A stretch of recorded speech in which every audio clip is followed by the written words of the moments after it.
Assalamualaikum warahmatullahi wabarakatuh. Berulang kali saya sampaikan kawan-kawan sekalian, kenapa kok ini menjadi tema yang penting dan selalu menarik untuk kita gali. Karena the only way out is in. Saya ulangi ya. The only way out is in. Jadi satu-satunya jalan keluar atas persoalan hidup kita itu ada di dalam. Apapun masalah hidup kita, ruwetnya finansial, masalah rumah tangga, sakit fisik, kesumpekan hidup, kita merasa kok hidup kayaknya hampa, atau apapun itu, kata guru saya, satu-satunya jalan keluar adalah Anda perlu masuk dulu ke dalam. Bukan keluar.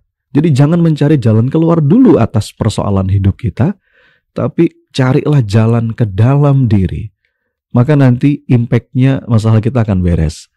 Karena jalan keluar atas semua persoalan masalah hidup itu ada di dalam diri kita. Ini udah sering saya sampaikan ya. Saat kita mungkin merasa stres dengan kondisi anak, kondisi pasangan, sudah jangan fokus ke orangnya, tapi lihat dulu ke dalam diri. Justru cara kita mengubah orang lain adalah dengan mengubah diri terlebih dahulu. Seringkali kita bertahun-tahun struggle dengan hal ini. Ingin mengubah orang yang kita cintai. Tapi semakin kita ingin mengubahnya, semakin dia nggak mau berubah. Ada yang punya pengalaman? Sampai kita tiba pada satu fase, sebuah titik kesadaran. Bahwa mestinya semua itu dimulai dari tekad bulat dan kefahaman. Kita nggak bisa mengubah orang lain, maka jangan dulu berusaha mengubah orang lain. Yang perlu kita fokuskan adalah mengubah diri dengan lebih sadar, dengan lebih sabar, dengan lebih menerima, mencintai tanpa syarat, dengan berusaha menemukan kebahagiaan dalam prosesnya, dan tidak tergantung pada sikap orang lain. Maka kita mencari way out itu dengan in, bukan dulu dengan out. Ini sebuah pergeseran paradigma, teman-teman. Paradigm shift. Kalau sekarang mungkin kita kesal dengan pasangan, kita mungkin lagi jengkel dengan seseorang, apapun sebabnya. Kita merasa hidup kita kok sepertinya ruwet. Coba stop dulu menyalahkan orang lain, pihak lain. Hentikan menyalahkan lingkungan. Kita perlu lihat dulu ke dalam diri. Jangan-jangan kita sumber masalahnya. Saat kita fokus bekerja untuk membereskan diri, nanti impact-nya perubahan itu akan meluas kepada hal-hal di sekitar kita. If you change the way you look at things, the things you look at change.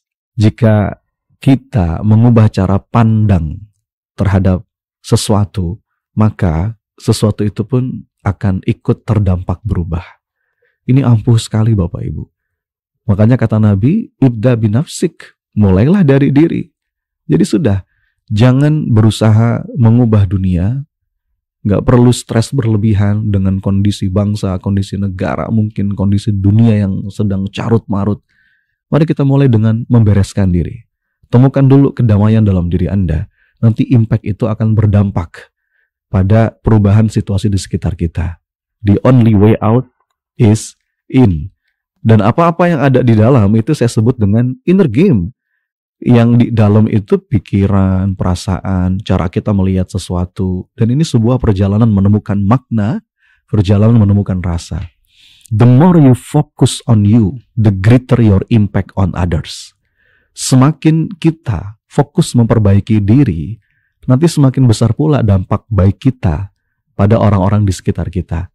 Dan bahkan dampak itu terasa pada seluruh lini kehidupan kita yang juga membaik.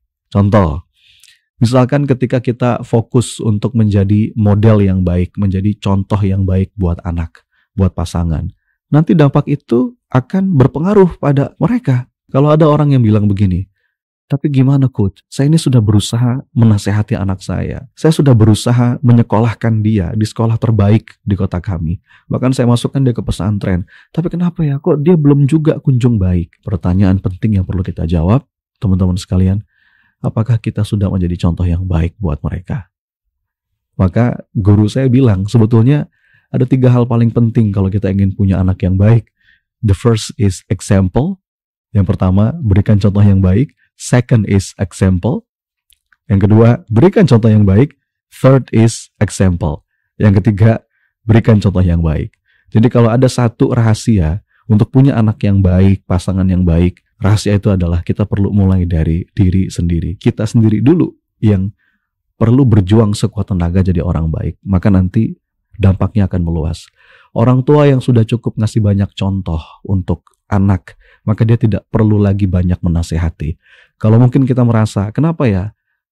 Saya sudah banyak menasehati, tapi kok nggak diikuti? Boleh jadi karena contohnya yang kurang. Maka jangan takut anak-anak kita tidak mendengarkan kita, tapi takutlah dia selalu mengamati kita, selalu melihat kita. Karena kalau apa yang kita contohkan berbeda dengan apa yang kita ceramahkan, dia cenderung akan melihat apa yang kita contohkan. Ibda binafsik. Ini prinsip penting ayah bunda. Mulai dari dalam, mulai dari diri. Dan ini berlaku bukan hanya di rumah, tapi juga di kantor, di lingkungan keseharian kita.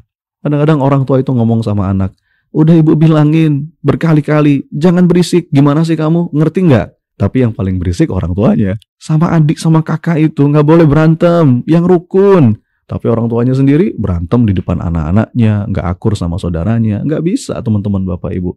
Kita perlu ngasih contoh yang baik, baru kita bisa berharap dia atau orang lain itu jadi baik. Karena anak-anak itu meniru apa yang kita lakukan. Anak-anak itu merasakan apa yang kita rasa. Bukan sekedar mengikuti nasihat kita. Dan apapun perilaku kita itu bersumber dari pikiran, dari perasaan. Inner game.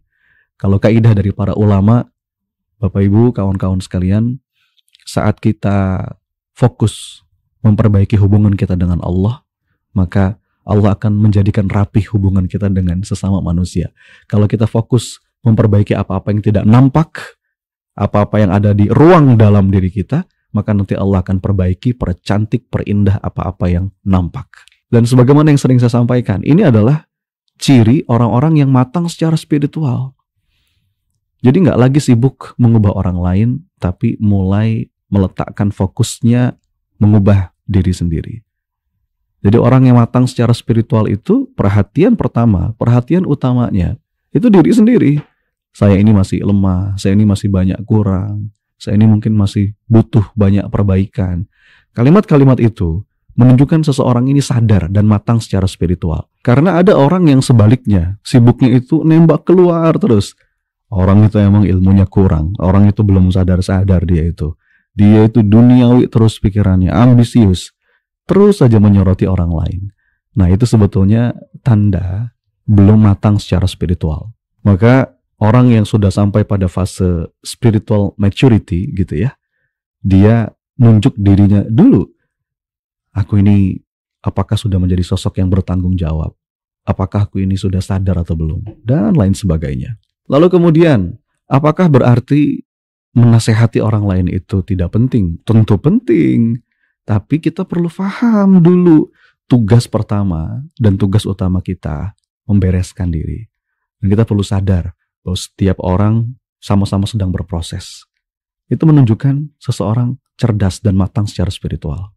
Teman-teman, ada sebuah tulisan klasik yang ini dalam sekali maknanya. Dan izin saya bacakan untuk Anda. Ketika aku muda, aku ingin mengubah dunia.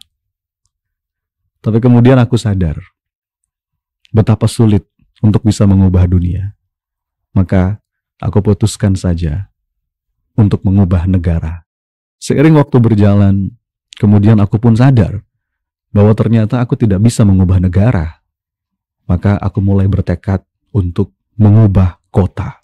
Ketika aku semakin tua, dan aku sadar ternyata tidak mudah juga mengubah kota. Maka aku bertekad, ya sudah, aku mulai mengubah keluargaku saja. Kini aku semakin renta. Aku pun bahkan tidak bisa mengubah keluarga.